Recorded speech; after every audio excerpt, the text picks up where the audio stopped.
Hello, আশা করি তোমরা সবাই ভালো আছো। তো আজকে 14 নম্বর পার্টে আমরা শিখবো হচ্ছে রূপক তাল। প্রথমে আমি তোমাদেরকে তাল পরিচয়টা বলে দিই। তো দেখো, যে কোনো গান যদি শুনো এটা রূপক তালের গান, তাহলে তুমি এই বলটা বাজাবো আজকে। মাত্রা সমষ্টি 7, পদ সমষ্টি 3, এক খালি 2 তালি, বিষমপদী ছন্দ বিভাগ 3, 2, 2। তালি ও খালি যথাক্রমে প্রথম মাত্রায় খালি, চতুর্থ মাত্রা ও ষষ্ঠ মাত্রায় তালি দেখানো হয়। তো ঠেকাটা হচ্ছে তি তি না ধি না ধি না ধা। একদম ইজি।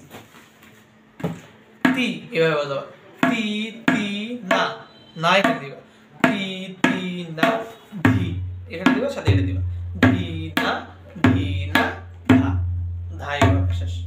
তি তি না ধি না ধি না ধা, তি তি না ধি না ধি না ধা, তি তি না ধি না ধি না ধা, ধি না।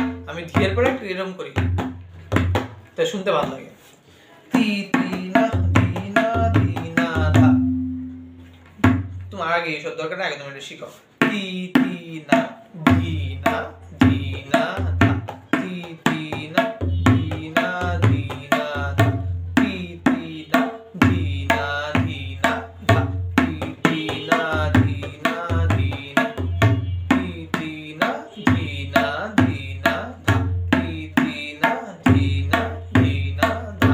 যখন তুমি তবলা শিখবা, মানে পারবে একটু একটু, তখন মনে করো অটোমেটিক এরকম এরকম হবে, কারণ তা নাহলে খালি খালি লাগে, শুনতে ভালো লাগে। যেমন শোনো, তি তি না ধি না ধি না ধা, এটা বেশি ভালো লাগছে নাকি তি তি না ধি না ধি না ধা, এটা বেশি ভালো লাগছে? একটু এরকম এরকম করলে সুন্দর লাগে।